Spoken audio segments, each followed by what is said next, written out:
প্রকাশ হাসপাতালের করিডোরে অস্থিরভাবে পায়চারি করছিল। তার মুখ দেখে পরিষ্কারভাবে বোঝা যাচ্ছিল যে সে খুব টেনশনের মধ্যেই রয়েছে। ওদিকে অপারেশন থিয়েটারে তার স্ত্রী সূচনার সিজার হচ্ছিল। প্রকাশকে এভাবে অস্থির হতে দেখে তার বৌদি বিদিশা বলে, আরে ঠাকুরপো, তুমি এত অস্থির হয়ে পড়ছো কেন? ডাক্তারবাবু যা করার করছেন, দেখবে আর কিছুক্ষণের মধ্যেই নতুন অতিথি চলে আসবে। এত বেশি চিন্তা করো না। এসো, এখানে এসে বসে পড়ো আর একটু জল খাও। বৌদির কথা শুনে প্রকাশ বেঞ্চে বসে পড়ে এবং জল খায়, কিন্তু তাও তার মন থেকে চিন্তা দূর হয় না।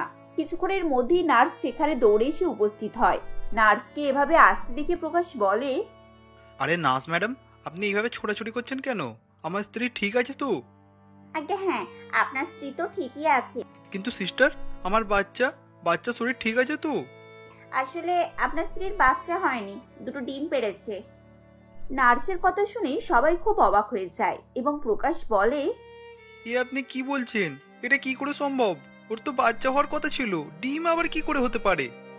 দেখুন, আমি এই বিষয়ে কিছু বলতে পারবো না। এটা আমাদের কাছে একদম নতুন বিষয়। এক্সকিউজ মি, আমার একটু কাজ আছে। এই বলে নার্স সেখান থেকে চলে যায়। দ্রুত এই কথাটি হাসপাতালের চত্বরে ছড়িয়ে পড়ে এবং সবাই এ বিষয়ে হাসাহাসি ও আলোচনা করতে থাকে।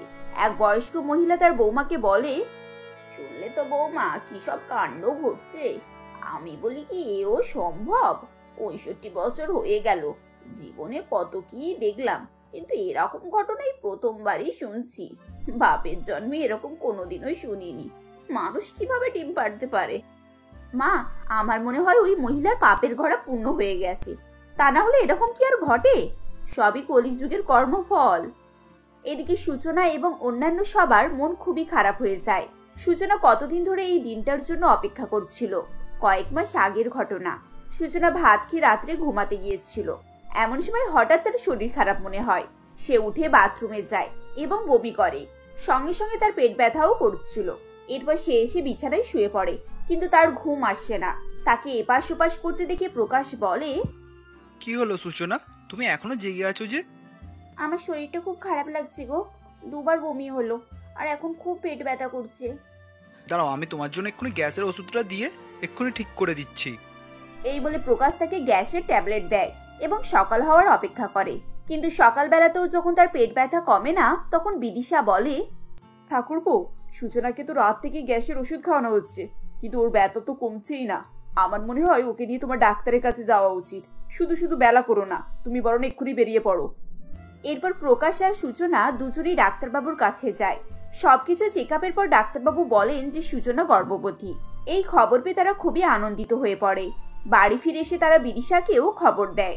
খবর পেয়ে বিদিশা খুবই খুশি হয়।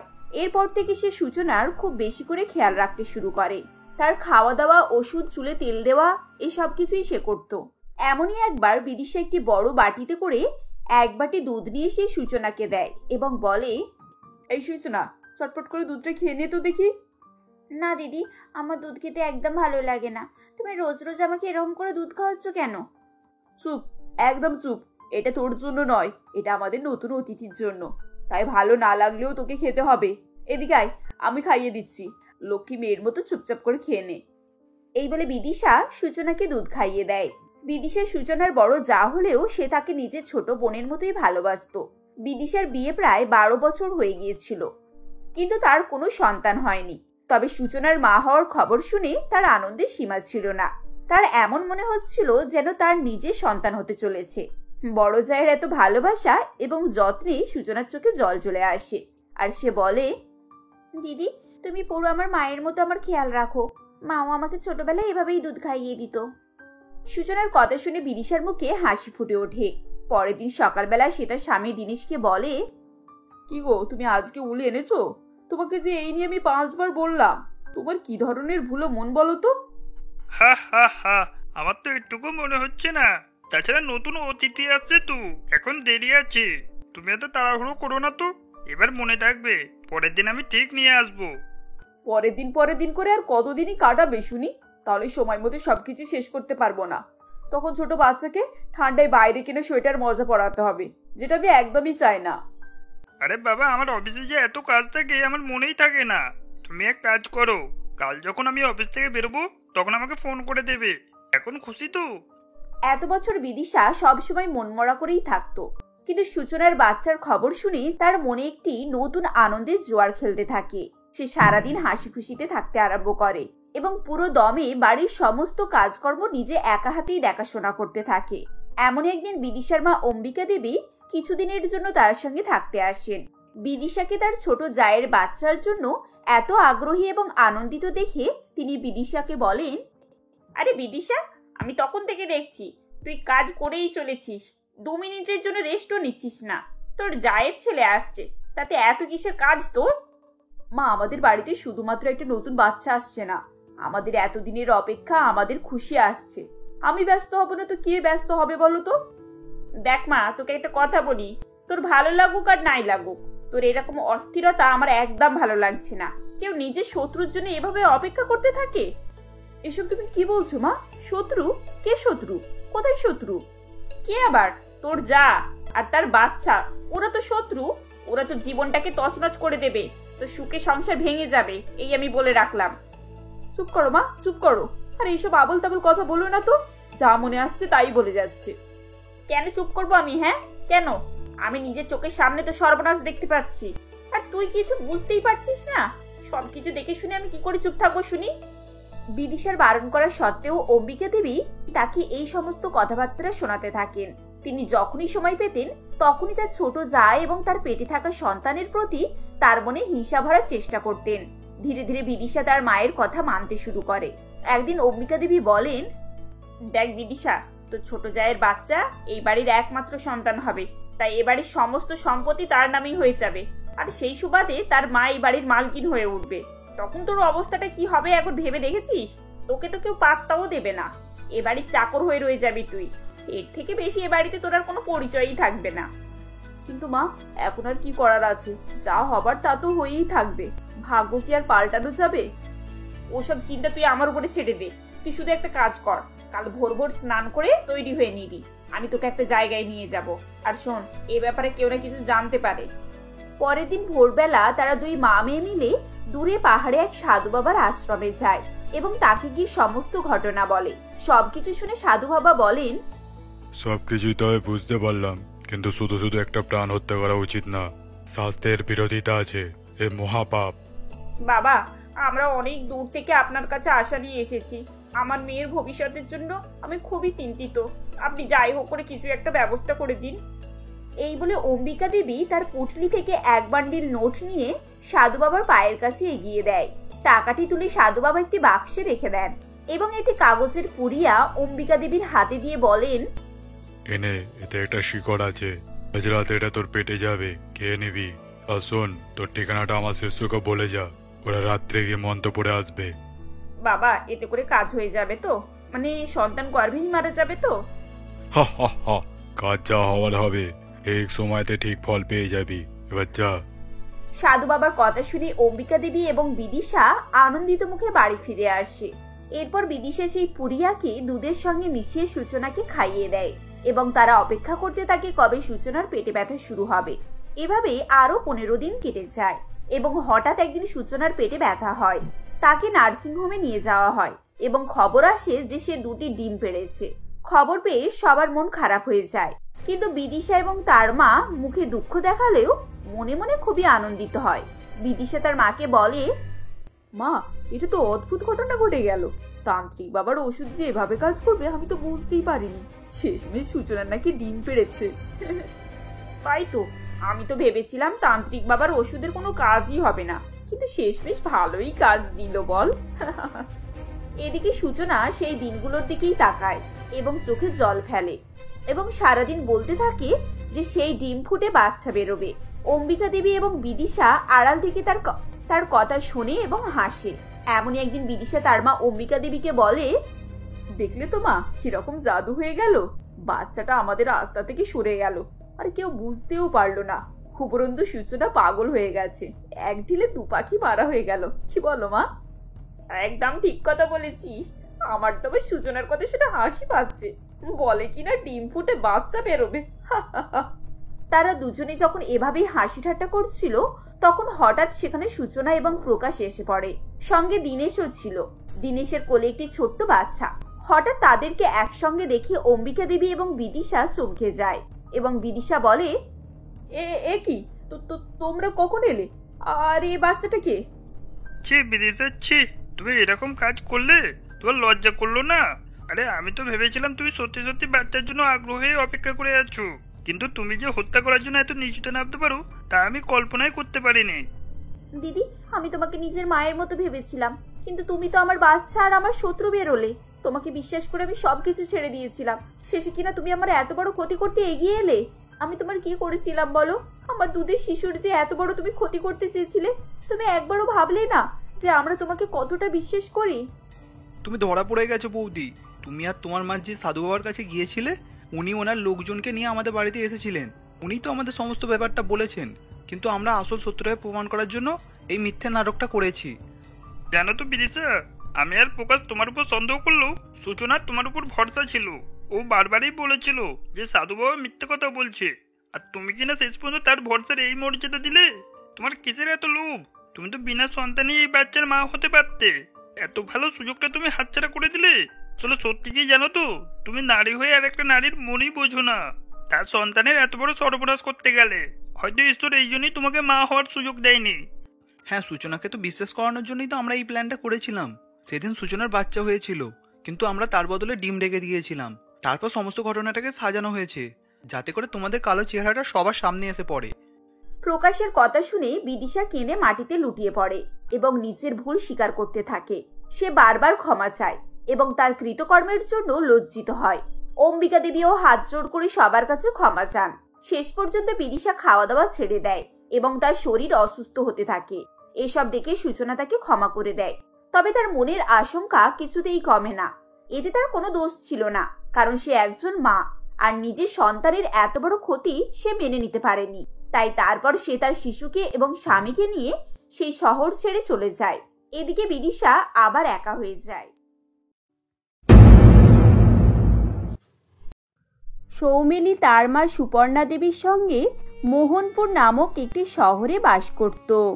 তার বাবা মারা যাওয়ার পর সুপর্ণা দেবী অনেক কষ্টসৃষ্ট করে সংসার চালাতে থাকেন।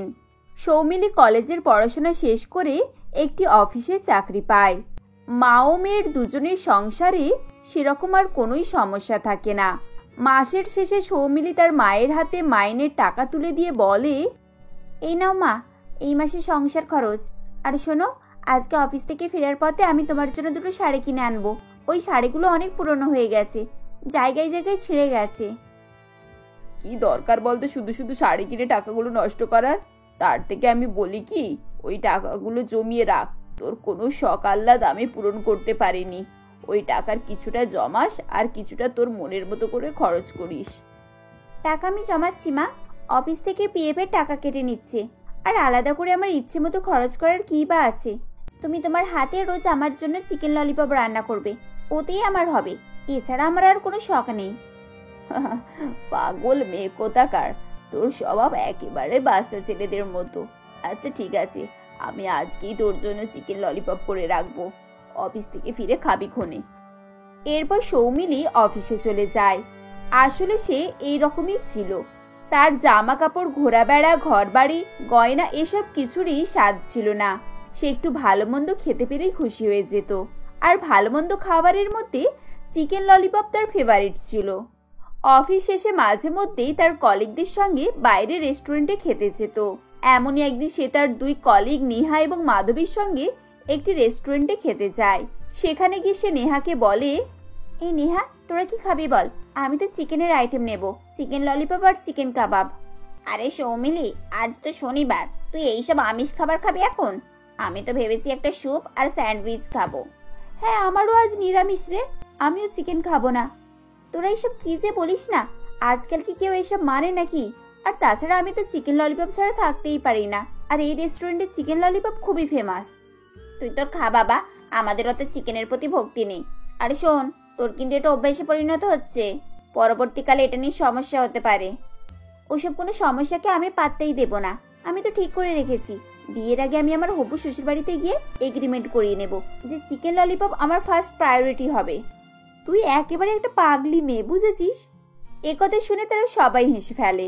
এভাবেই দিন কাটতে থাকে। একদিন অফিস থেকে বাড়ি ফেরার পথে সৌমিলি বাস স্টপে একা দাঁড়িয়েছিল। অনেকক্ষণ হয়ে যায় কিন্তু বাস আসে না। এমনই সময় দিলীপ নামের একটি ছেলে মোটর বাইক নিয়ে বাস স্টপের কাছে আসে। সে কিছুক্ষণ অপেক্ষা করে। মাঝে মাঝে সে সৌমিলির দিকে তাকাচ্ছিল এবং সৌমিলিও তাকে দেখছিল। কিছুক্ষণ পর সে তার বন্ধু প্রীতমকে ফোন করে এবং বলে, হ্যালো প্রীতম, কি তোর বাস আসতে এত দেরি হচ্ছে কেন? আমি তো কখন থেকে এখানে দাঁড়িয়ে আছি। এখানে বাসের খুব সমস্যা রে। বাসের ড্রাইভারের সঙ্গে যাত্রীদের ঝামেলা হয়েছে। আজ মনে হচ্ছে বাস ছাড়বে না। তাছাড়া এটাই এই রুটের শেষ বাস। কাল ভোর ভোর অন্য বাস ধরে বেরোবো। সে কি ঝামেলা হচ্ছে নাকি রে? আচ্ছা ঠিক আছে, তুই সাবধানে থাকিস। এই বলে দিলীপ ফোন রেখে দেয়। এরপর সে বাড়ি ফেরার জন্য প্রস্তুতি নেয়। ঠিক সেই সময় সৌমিলি তার কাছে গিয়ে বলে, বলছি আপনি যদি কিছু মনে না করেন তাহলে আপনি কি আমাকে একটু সাহায্য করতে পারেন? হ্যাঁ নিশ্চয়ই, বলুন, আমি আপনার কি সাহায্য করতে পারি? আসলে আমি অনেকক্ষণ থেকে এখানে অপেক্ষা করছি, বাস নেই। এখন আমি কিভাবে বাড়ি ফিরবো কিছুই বুঝতে পারছি না। আপনি যদি আমাকে একটু লিফট দিতেন। হ্যাঁ নিশ্চয়ই। আসলে আমি বুঝতে পেরেছিলাম, কিন্তু আপনি কি ভাববেন সে ভেবেই আমি কিছু বলিনি। আপনি কোথায় যাবেন? বাইকে বসুন, আমি আপনার বাড়িতে ছেড়ে দিচ্ছি। এরপর দিলীপ সৌমিলিকে তার বাড়ির কাছে পৌঁছে দেয়। সৌমিলি বাইক থেকে নেমে দিলীপকে ধন্যবাদ জানায় এবং বাড়ির পথে রওনা দেয়। কিছুক্ষণ পর দিলীপ বুঝতে পারে যে তার বাইকে সৌমিলির ব্যাগটি রয়ে গেছে, কিন্তু ততক্ষণে সৌমিলি চলে গিয়েছিল। তাই সে কি করবে কিছুই বুঝতে পারছিল না। তখন ব্যাগটি নিয়ে বাড়ি ফিরে আসে। পরের দিন দিলীপ সৌমিলির ব্যাগটি নিয়ে আবারও বাস স্ট্যান্ডে যায় এবং তার জন্য অপেক্ষা করে। কিছুক্ষণ পর সৌমিলি সেখানে এসে উপস্থিত হয় এবং দিলীপকে দেখে বলে, আরে আপনি? এই তো আমার ব্যাগ। আর আজকে আমি সারা বাড়িতে ব্যাগ খুঁজে বেড়াচ্ছিলাম। ও বুঝেছি, আপনার কাছে ফেলে চলে গিয়েছিলাম, তাই না? একদম তাই। এই নিন আপনার bag. Thank you so much. এই যা দেখুন, কাল থেকে আপনার নামটাই জানা হয়নি। আমি হচ্ছে সৌমিলি। আমি দিলীপ। তা ম্যাডাম, শুধু থ্যাংক ইউ দিলেই হবে? আপনাকে তো এর জন্য একটা ট্রিট দিতে হবে। আপনি কি আমার সঙ্গে এক কাপ কফি খেতে পারেন? ইয়েস দিলীপ বাবু, তবে আমি শুধু কফি খাবো না, তার সঙ্গে আমাকে চিকেন ললিপপও খাওয়াতে হবে কিন্তু। এভাবে কথা বলার পর তারা দুজনে মিলে হাসতে থাকে। এরপর থেকে প্রায়ই তারা দেখা করত। দেখতে দেখতে কিছুদিনের মধ্যেই তাদের মধ্যে বন্ধুত্ব গড়ে ওঠে ও পরে সেই বন্ধুত্ব ভালোবাসায় পরিণত হয়। এমনই একদিন দিলীপ কিছু এবং একটি আংটি নিয়ে সৌমিলির কাছে আসে। সে তার সামনে ফুলগুলো এগিয়ে দিয়ে বলে, শর্মিলি, আমি না তোমাকে খুব পছন্দ করি। Will you marry me? Dilip, আমিও তোমাকে অনেক পছন্দ করি। তবে তুমি এই ফুলের বদলে যদি চিকেন ললিপপ দিয়ে আমাকে প্রপোজ করতে তাহলে আমি আরো খুশি হয়ে যেতাম। তুমি সত্যি একটা পাগলি মেয়ে। আমি এত রোমান্টিক ভাবে তোমাকে প্রপোজ করলাম, আর তুমি কি না চিকেন ললিপপ নিয়ে পড়ে রয়েছো। এই কথা শুনে সৌমিলিও হেসে ফেলে। দেখতে দেখতে কয়েক মাসের মধ্যেই তাদের বিয়ে হয়ে যায়। বিয়ের পরের দিন সকালবেলা সৌমিলির শাশুড়ি মা মিনতি দেবী তাকে বলেন, বৌমা তুমি দুপুরে কি খাবে বলো, আমি তোমার জন্য বানিয়ে রাখবো। আজকে আমার হাতের খেয়ে নাও, কাল থেকে তো আমরা তোমার হাতেরই রান্না বান্না খাবো। ঠিক আছে মা, তবে আজকে আমার চিকেন খেতে খুব ইচ্ছা করছে, আর এই কদিন আমি চিকেন ললিপপ খাইনি। আচ্ছা ঠিক আছে, আমি তোমার জন্য চিকেন ললিপপই করে দিচ্ছি। সেদিন শাশুড়ির হাতে রান্না খাওয়ার পর থেকে সে প্রায় প্রতিদিনই চিকেন ললিপপ এবং চিকেনের অন্যান্য আইটেম রান্না করত। টানা এক সপ্তাহ চিকেন খাওয়ার পর একদিন দিলীপ খেতে বসে সৌমিলিকে বলে, এ কি আজকেও চিকেন? এইভাবে চিকেন খেতে খেতে তো আমার চিকেনের প্রতি বিরক্ত লেগে যাচ্ছে। দিলীপ ঠিকই বলেছে বৌমা, বিয়ের পরের দিন থেকে প্রতিদিনই তুমি চিকেন রান্না করছো। এত চিকেন খেলে শরীরটাও অসুস্থ হয়ে যাবে। তাছাড়া রোজ রোজ এই মশলাদার চিকেন ললিপপ খাওয়াও ঠিক নয়। এক কাজ করো, কালকে তুমি সবজি দিয়ে খিচুড়ি করো। ঠিক আছে মা, তাই না হয় করব। পরের দিন সৌমিলি সবজি দিয়ে খিচুড়ি রান্না করে। দিলীপ এবং মিনতি দেবী বেশ খুশি মনে সেই খিচুড়ি খান, কিন্তু অন্যদিকে সৌমিলি খিচুড়ি খেতে পারে না। একটু খেয়েই উঠে পড়ে। কিছুক্ষণ পর সবাই ঘুমাতে চলে যায়। সৌমিলি বিছানায় শুয়ে পড়ে, কিন্তু খিদেতে তার ঘুম আসছিল না। এমনই সময় সে মনে মনে বলে, আমার তো খুব জোর খিদে পাচ্ছে, আর এখন তো চিকেন ছাড়া আর কিছুই খেতে ইচ্ছা করছে না। যাই ফ্রিজে গিয়ে দেখি, যদি কিছু চিকেন থাকে তাহলে একটু ললিপপ করে নিয়ে আসি। এই ভেবে সৌমিলি রান্নাঘরে যায় এবং ফ্রিজ খুলে দেখে যে ফ্রিজে চিকেন নেই। তখন সে মনে মনে বলে, এ কি, ফ্রিজেতে একটুও চিকেন নেই, এবার আমি কি করব? এভাবে তো আমি সারা রাত ঘুমাতেও পারবো না। এক কাজ করি, অনলাইনে চিকেন ললিপপ অর্ডার করে দিই। এই বলে সে অনলাইনে চিকেন ললিপপ অর্ডার করে। 1 ঘন্টার পর ডেলিভারি বয় এসে তাকে চিকেন ললিপপ দিয়ে যায়। সে চিকেন ললিপপ নিয়ে রান্নাঘরে বসে খাচ্ছিল। ঠিক এমনই সময় তার শাশুড়ি জল খেতে রান্নাঘরে আসে এবং অবাক হয়ে সৌমিলিকে দেখে বলে, এ কি বৌমা, তুমি এত রাতে রান্নাঘরে বসে চিকেন ললিপপ খাচ্ছ? আমি তো তোমার ভালোর জন্যই এটা খেতে বারণ করেছিলাম। এমন সময় দিলীপও সেখানে এসে উপস্থিত হয় এবং সবকিছু দেখে সেও অবাক হয়ে যায়। এরপর সে সৌমিলিকে বলে, মা একদম ঠিক কথা বলেছে শর্মিলি। তাছাড়া তুমি এত রাত্রে এগুলো পেলে কোথায়? তুমি কি অনলাইনে খাবার অর্ডার করেছো? সৌমিলি চুপচাপ সবার কথা শুনছিল, কিন্তু কারোর কোনো কথার উত্তর দেয় না। চিকেন ললিপপের প্যাকেটটা ডাস্টবিনে ফেলে সেখান থেকে সে উঠে চলে আসে। পরের দিন সকালে ঘুম থেকে উঠে দিলীপ লক্ষ্য করে যে সৌমিলি তার পাশে নেই। এরপর সে সারা বাড়িতে খোঁজ করে, কিন্তু কোথাও সৌমিলিকে খুঁজে পায় না। আসলে সৌমিলি তার মায়ের বাড়িতে চলে গিয়েছিল। তাকে এভাবে দেখে সুপর্ণা দেবীর মনে সন্দেহ হয় ও তিনি তাকে কিছু জিজ্ঞাসা না করে দিলীপকে ফোন করে এবং সমস্ত বিষয় জানতে পারেন। পরের দিন সৌমিলি নিজে থেকে সুপর্ণা দেবীকে সবকিছুই জানায় এবং এও জানায় যে সে আর ওই বাড়িতে ফিরে যাবে না।